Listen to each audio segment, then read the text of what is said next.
Your hearing aids still turn on every morning. The batteries are holding a charge and you can hear something. So why would you even consider replacing them?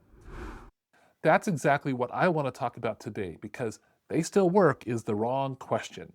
And I say that as someone who's seen what happens when people hold on to their hearing aids 5, 6, or 7 years past when they really should have upgraded.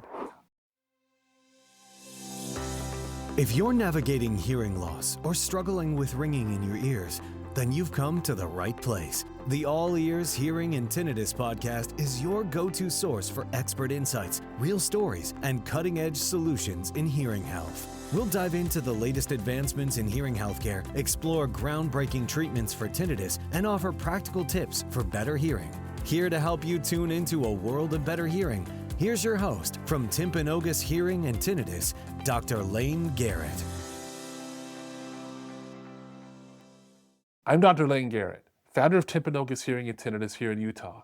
I've been treating hearing loss for over 20 years, and I have fit just about every generation of technology that there is. And I know the moment someone walks in still wearing devices from 2019, not because the hearing aids look old, but because of how people are behaving. They're back to compensating. They've adapted their entire life around what their hearing aids really are not doing right anymore. Today, I'm giving you 5 specific signs it's time for new hearing aids. Not 5 reasons to spend money, 5 signs that your current hearing aids are no longer treating your hearing loss the way they should be. Now, I know a lot of audiologists say, keep your hearing aids until they stop working. If they turn on, they're working, save your money. But that advice is outdated, and in many cases, it's hurting patients.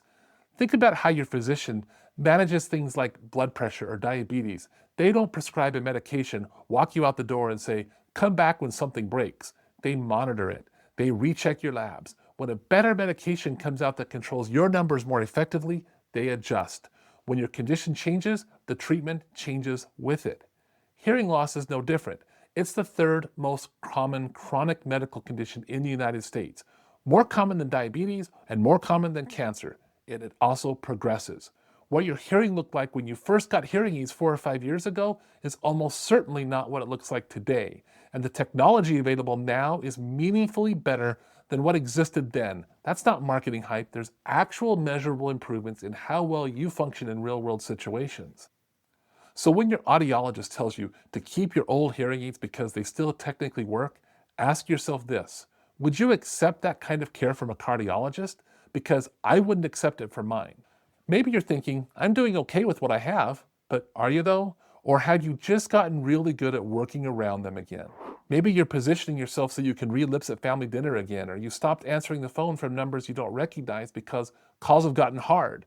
You ask your spouse what was said so often they stopped trying to talk to you. And you're leaving events earlier than before, not because you're tired, but because keeping up is just getting exhausting all over again. You figure, no, that's hearing loss, that's just aging, that's just how it is now. But what if it's not just the hearing loss? That's the gap between what your hearing aids are giving you and what current technology could actually deliver. What if you could follow your grandkids through a whole family dinner without checking out halfway through? What if the conversations at work stopped draining you? That's not gone, that's addressable. The first thing I look for, and honestly the one I see most often, is whether you're still struggling in background noise even when you have your hearing aids on. This is also the one thing that people explain away the most. Well, restaurants are just loud. The venue was chaotic. Maybe. But noise management is exactly what modern hearing aids are engineered to handle. Today's premium hearing aids use deep neural networks that have been trained on millions of real-world sound environments. They're not guessing. They're identifying. Restaurant chatter versus HVAC noises versus the noise directly in front of you.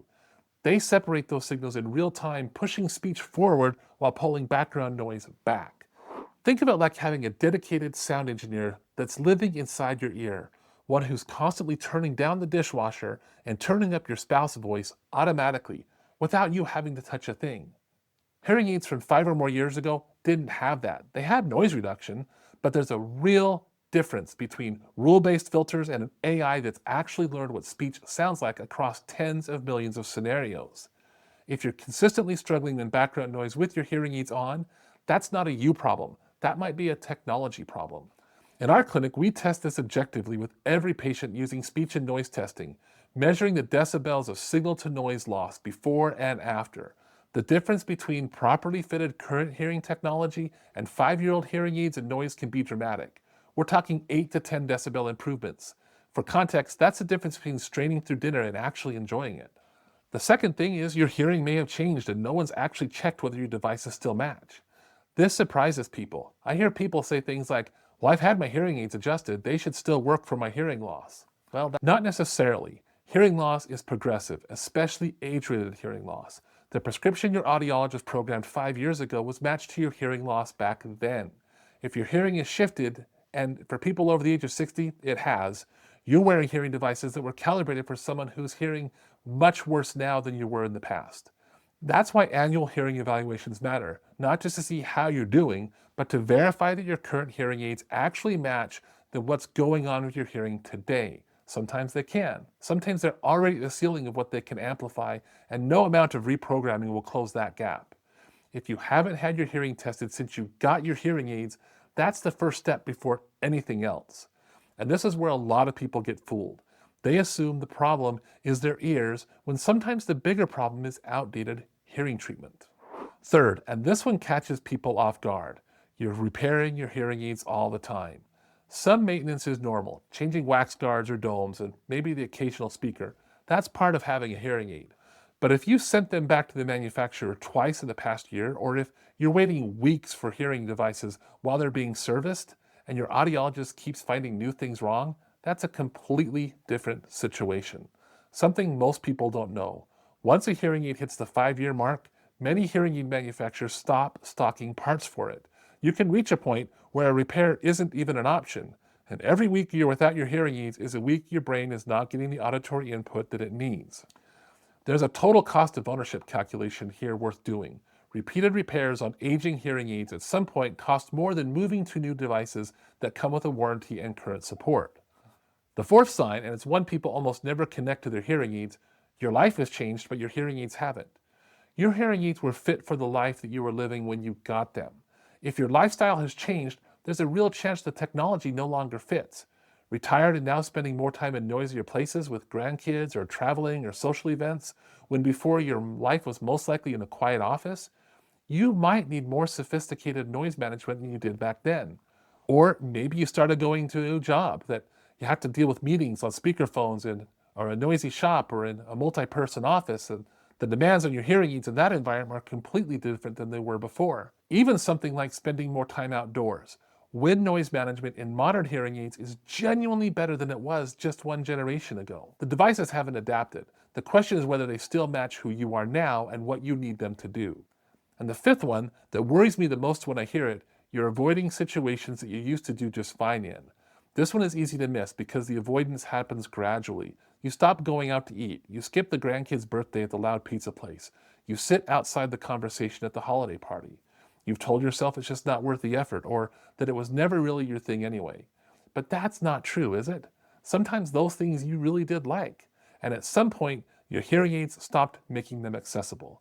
This matters more than just quality of life, though it does matter there. A 2024 study in the Lancet Health Longevity followed nearly 10,000 adults for over a decade and found that regular hearing aid use was linked to a 24% lower risk in premature death, even after controlling for age, health conditions, and other factors.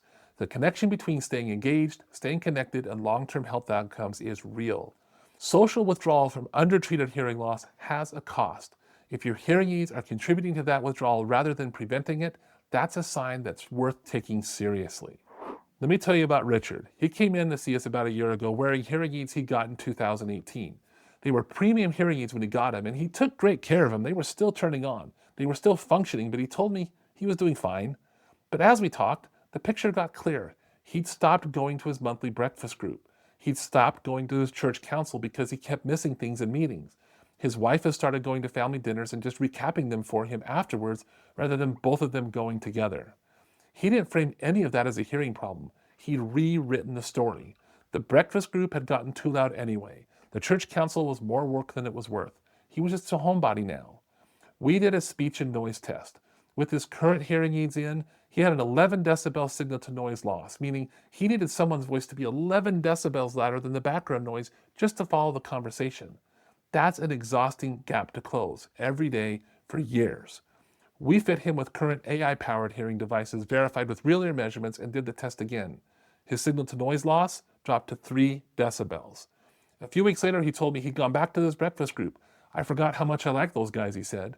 He hadn't changed. He didn't lose his hearing. He lost what the technology could actually deliver him. I want to be clear though, not every sign here means you need new hearing aids. Sometimes that second sign, just your hearing has changed, could be a reprogramming visit. Sometimes a repair is the right call. Sometimes a fitting issue resolves with new ear molds. The goal isn't purchasing new hearing aids. The goal is making sure your treatment matches your condition and your life.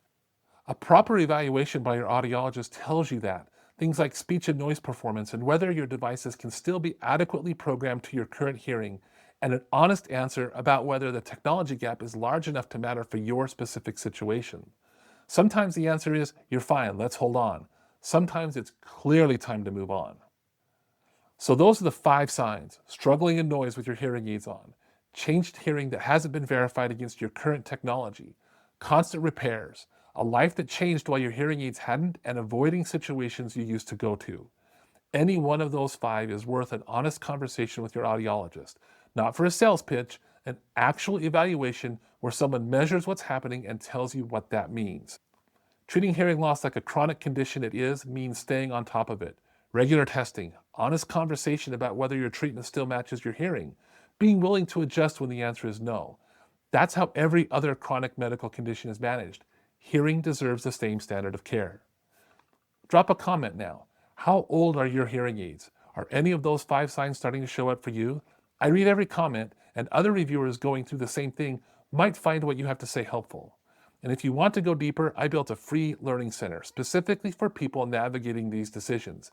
How to evaluate hearing aid technology, what questions to ask your audiologist, and how to know whether what you're being told is actually in your best interest. Not generic information, practical guidance from someone who does this every day. A link to that is in the description.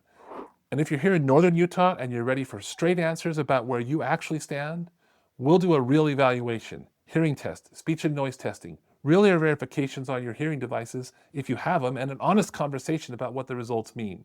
By the end of that appointment, you'll know objectively whether your current hearing aids are still working for you or not. You can find a link to make an appointment in the description as well.